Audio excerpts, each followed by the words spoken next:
Good evening, Bahamas. Coming up tonight. A break-in at the home of former Governor General Sir Arthur Foulkes. We've got the story. Despite a warning, WSC employees call in sick. Police ID the man killed during a recent high-speed chase, plus calls for unity in the Junkanoo world.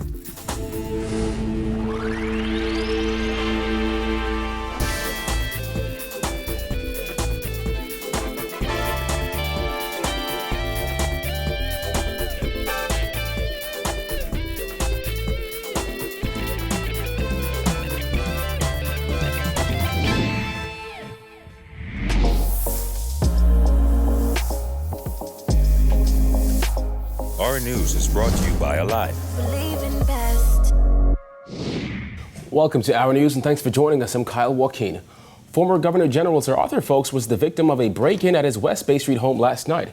According to Foulkes, the culprits broke into the home through the kitchen window and took a number of items, including a laptop, a cell phone, and some cash.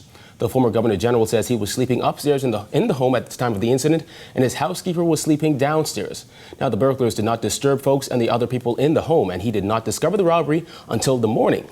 The incident comes as some homeowners in Western New Providence express concern over break-ins in their communities. Crimes of this nature is always of a concern. And I get constant updates from the Royal Bahamas Police Force. There have been one or two very serious incidents that concerns me, and that concerns the Royal Bahamas Police Force as well. This incident comes one day after a woman says she arrived at her Westridge home to find that it had been robbed and ransacked. Earlier this week, police say a gunman sexually assaulted a woman inside her Coral Harbor home, robbed her, and escaped in her vehicle. Dame says with the popularity of social media, every break-in will end up in the spotlight. However, he maintains that crime is down. We're living in an era where every matter is magnified. And so, I don't have the numbers, but, in the era of social media, every house break-in now is important, and so, but as we know, last year we said the same thing. With any number of different offenses. Well, despite a threat from executive management that they would face a pay cut, more than 40 employees of the Water and Sewage Corporation reportedly called in sick today. Georgia Bain reports. Dozens of vehicles remain stationary here at the Water and Sewage New Providence operations plant, as it seems as though dozens of employees failed to turn into work due to an apparent sickout. We want to discourage the union's executives and invite them to refrain from disrupting the day-to-day operations at WSC. We know the threat to disrupt service to our customers, and we call upon them to rethink that. Well, despite this stern warning from Water and Sewage Executive Chairman Adrian Gibson, more than 40 employees of the corporation reportedly called in sick for the second day. Union President Dwayne Woods, who hit back at Gibson's threat to cut workers' pay, spoke with Our News via telephone, insisting he was also out sick. Secondly, he has gone completely mad, has to be, in saying that he will cut the salaries of workers who may be on sick leave. This disregard for the industrial agreement, this contains within that a worker could be sick for 2 days without a doctor's certificate once they call in, is exactly why we are having industrial action. This move comes days after the union president threatened to up the ante over executive management's failure to present a counter-proposal for the industrial agreement. Woods also accused the corporation of failing to pay employees for overtime work. However, according to Gibson, the accounts department raised several red flags after it was discovered that a handful of employees assigned to the Abaco restoration exercise had acquired more than 300 hours of overtime for the month of October alone, with some employees taking home as much as $14,000 and $9,000 in overtime. According to Woods, it's simple mathematics. If you take the 10.5 hours of overtime and you multiply it by 5, you'll get something like 55 hours. 55 hours through the week and 60 hours on the weekend total something like 115 hours in 1 week overtime. So if a person works a month, which carries at least 4 to 5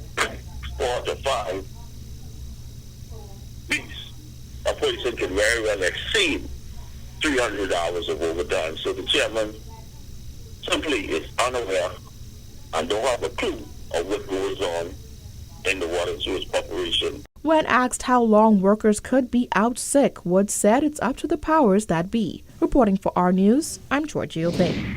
With recent stats showing the number of people living with HIV in the Bahamas remaining virtually unchanged, officials at the National HIV/AIDS Program says there have been some progress in the fight against AIDS.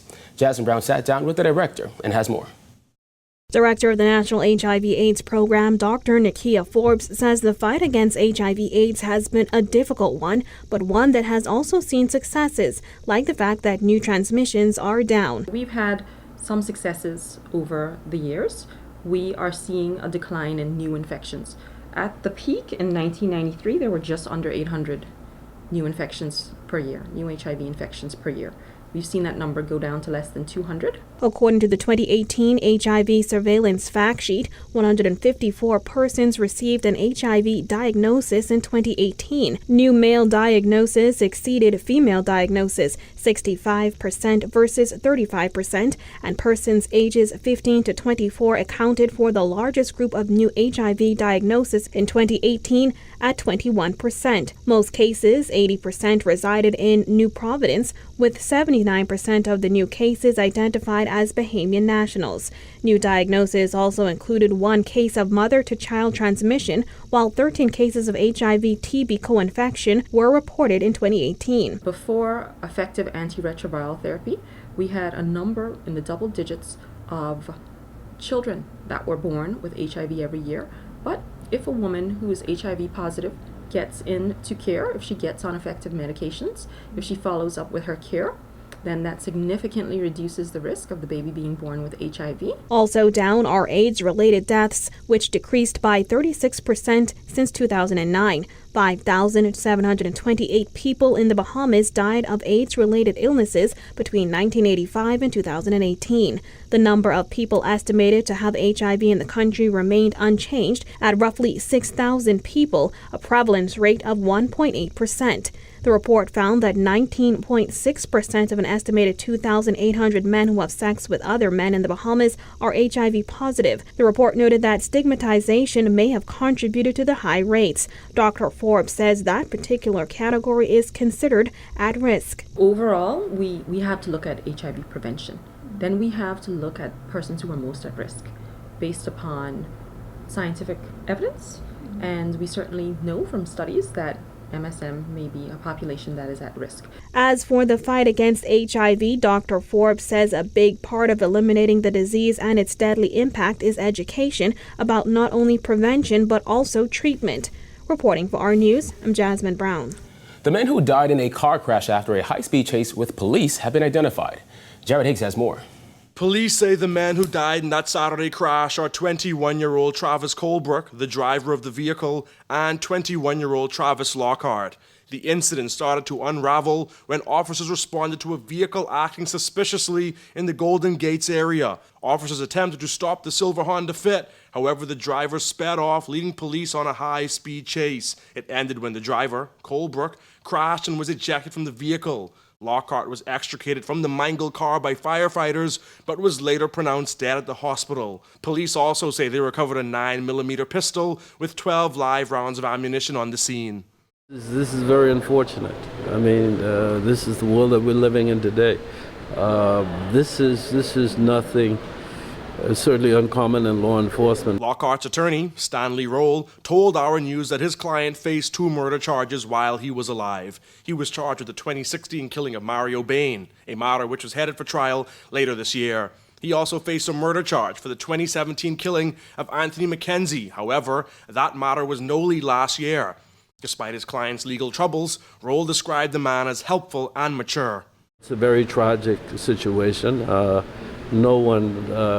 Anytime someone loses their life, no matter who they are, it's very unfortunate. Colebrook's brother, 30-year-old Devon Colebrook, spoke to Our News about his brother's death. He declined an on-camera interview, but insisted that his brother was a quiet man and not a troublemaker. He says he doesn't believe that the gun police found belonged to his brother. National Security Minister Marvin Dames offered condolences to the families involved, but also lamented the dangers that the situation posed. He says high-speed chases aren't uncommon, and the narrow roads in New Providence make the situation even more risky. It's not disaster for the persons who are being chased. It's some innocent civilians standing on the side of the road, or some driver going about their business, trying to get to their destination, or even a law enforcement officer. Reporting for Our News, I'm Jared Hayes.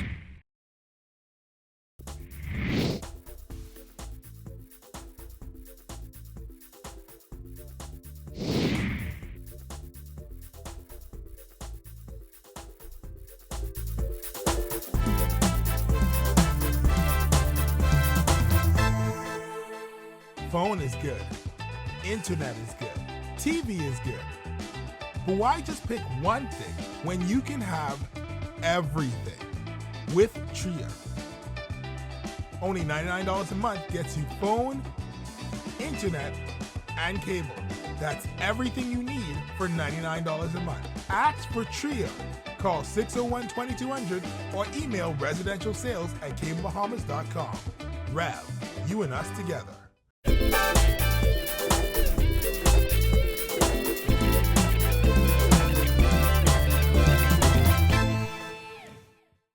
Progressive Liberal Party Chairman Fred Mitchell says the new Queen's Counsel appointments should have been chosen across the political spectrum. Both prime ministers before this prime minister sought to exercise the jurisdiction in such a way that people from across the ideological and political spectrum found their way at the height of their profession. That seemed to have been the way that they approached it, as a national exercise, so that no one could rightly complain that a specific ideological or political group was favored in the exercise. Cabinet in a statement yesterday announced that Michael Scott, Cedric Parker, Ferran Bethel, Crystal Roll, and John Wilson have been appointed as QCs. In 2018, Scott was appointed chairman of Lucayan Renewal Holdings, the special purpose vehicle tasked with finding a buyer for the Grand Lucayan Resort. Ferran Bethel was the only BPL board member to be reappointed to the board back in 2018 when all of the members were asked to resign. Well, they're both F&M ideologues. I mean, so from a political point of view, that is the situation. But it's the discretion of the Prime Minister. When we have the authority to do so, we know what we'll do. Outspoken Pine Ridge MP Frederick McAlpine is blasting reconstruction efforts on Grand Bahama. Portions of the island were pummeled by Hurricane Dorian, which sat over Grand Bahama for 2 days in September of last year. Months later, he says residents are still hurting, but the government is moving at a snail's pace. It has been dismal, disappointing, and discouraging, to say the least. People in Grand Bahama are very much discouraged based on the fact that many people have been hurt by Hurricane Dorian. And what the government is doing to assist is really small and minute compared to the gigantic problem that the people of both of those constituencies, or should I say those islands, are facing. Residents say some parts of Grand Bahama look the same way they did in the immediate aftermath of Hurricane Dorian, while other areas are still without power and clean water.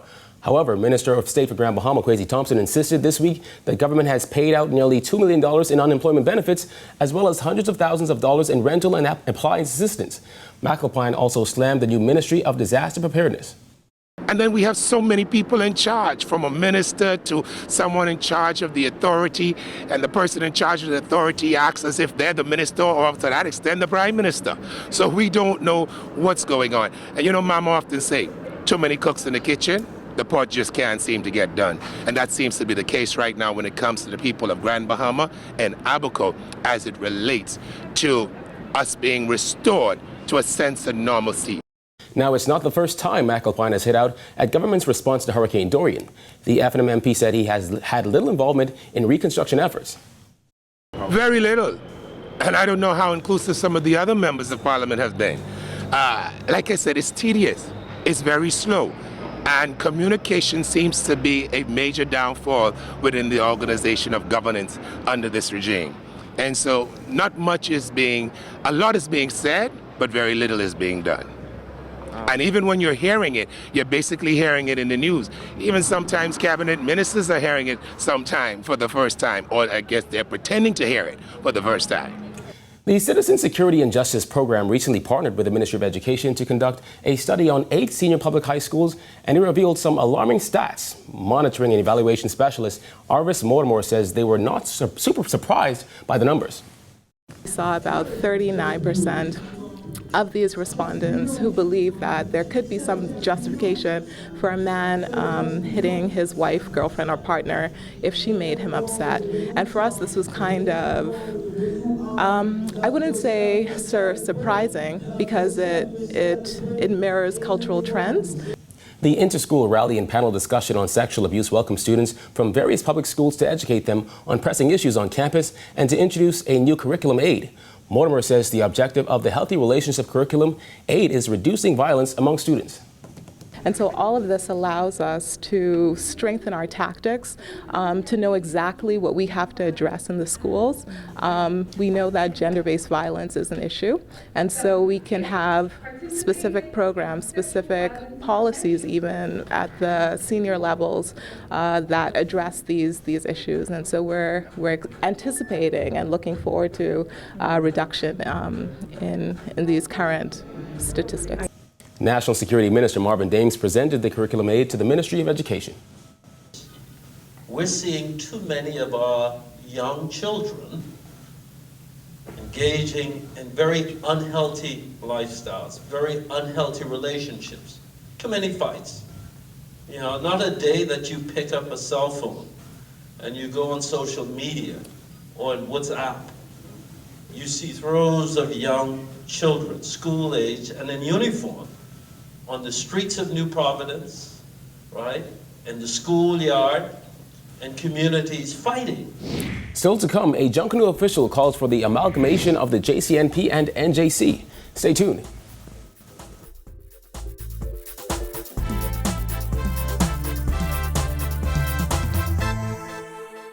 Phone is good. Internet is good. TV is good. But why just pick one thing when you can have everything with Tria? Only $99 a month gets you phone, internet, and cable.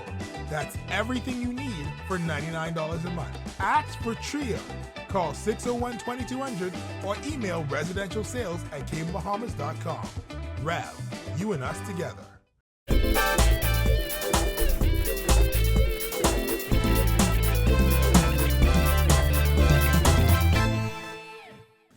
It's been 2 weeks since the Valley Boys Junkanoo Group announced its decision to resign from the Junkanoo Corporation of New Providence.